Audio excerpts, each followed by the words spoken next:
Սիրելի հայրենակիցներ, շնորհավորում եմ ձեր 2026 թվականը, հատկապես շնորհավորում եմ իմ պաշտպանյալներին, գլխավորությամբ իհարկե Լիլիթ Աղեկյանին, ով հաջողությամբ հաղթահարեց այն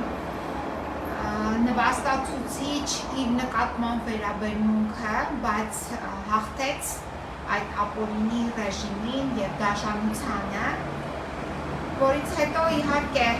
2025 թվականին իմ պաշտպանյալները նույն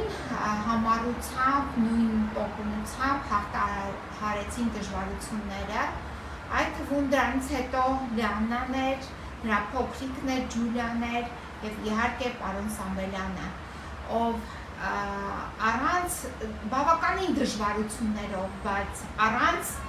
որևիցե մի կերպ հետնահանջելու հաղթահարեցին ոչ միայն ազատության այդ բաղձալի ձգտումը, այլ նաև հաղթահարեցին մահը։ Դրանից հետո իհարկե իմ պաշտպանյալներից Սահակ Քանյանը նույնպես հաղթահարեց, ով 3 տղաների հայր է, ով հաղթահարեց այդ շեմը և գտնվում է այսօր 2026 թվականին ազատության մեջ իր երեխաների հետ և իհարկե այս բոլորի կարևոր նշանավոր մարդն է նաև իմ պաշտպանյալներից պարոն Վարդան Ղուկասյանը և նրա որդին Սպարտակ Ղուկասյանը, ովքեր այս պահին գտնվում են իհարկե բանտախցում, բայց դա ժամանակավոր է։ Բանտախցում է գտնվում նաև մեր ըստ էության ազատությունից զրկված Բագրատ Սրբազանը և այդ թվում նաև Միքայել Սրբազանը։ Ես նրանց մաղթում եմ բոլորին քաջ առողջություն,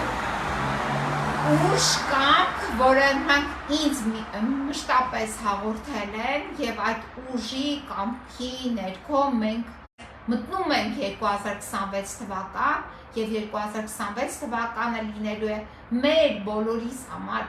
հաղթանակների տարի և ինչպես ասում են նաև նվաճումների տարի